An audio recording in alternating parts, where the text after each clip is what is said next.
तुम्हारे बदबू हम पहचान लेती तू ही हऊ। बड़ा सेनट मारेलू। फौजी के चोली में लगल है यार, चोली लेके भैया गई ना भाग।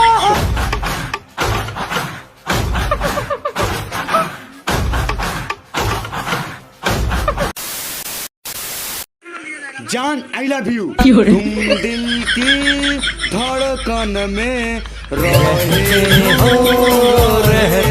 हो।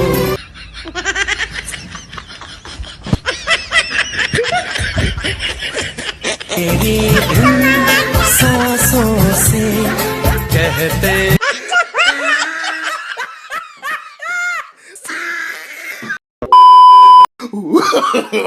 नो नो नो नो।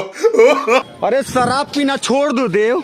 नो छोड़ दो, नो पारो, कोशिश तो करो। तेरा बाप का पी रहा हूँ। पी के उलट जो। नो नो नो नो।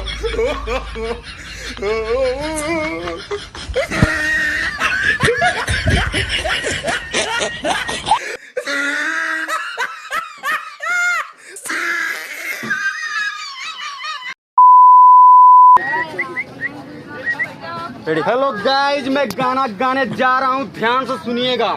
अरे तू धरती पे चाहे जहाँ तू रहबू, तुम्हारे बदबू हम पहचान लेती तू ही हऊ। बड़ा सेनट मारेलू।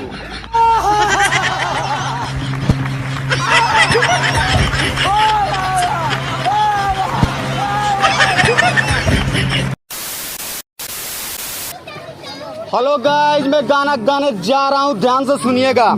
अखिया लड़ल बजबो से करे जवा के आराम नइखे।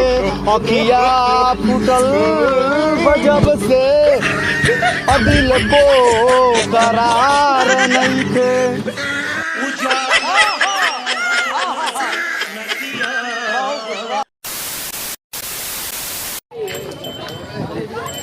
अरे हमारे गुरुजी हो, गुरुजी। अरे बाप रे बाप। अरे मोर गोइल मुर्गी गुरुजी हमर कलिया, मोर गोइल मुर्गी गुरुजी हमर कलिया।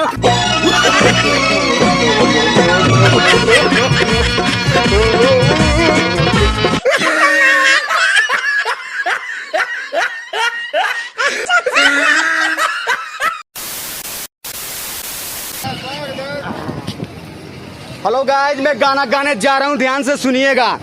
तू धरती पे चाहे जहाँ भी रहेगी, तुझे तेरे बदबू से पहचान लूंगा। नहा ले नाई कब्बो। धरती पे चाहे जहाँ भी रहेगी।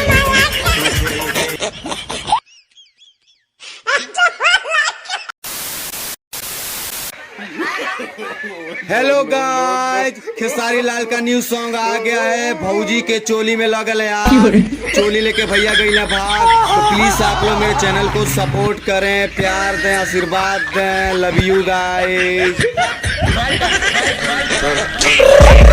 I got broads in Atlanta, just to lean the family.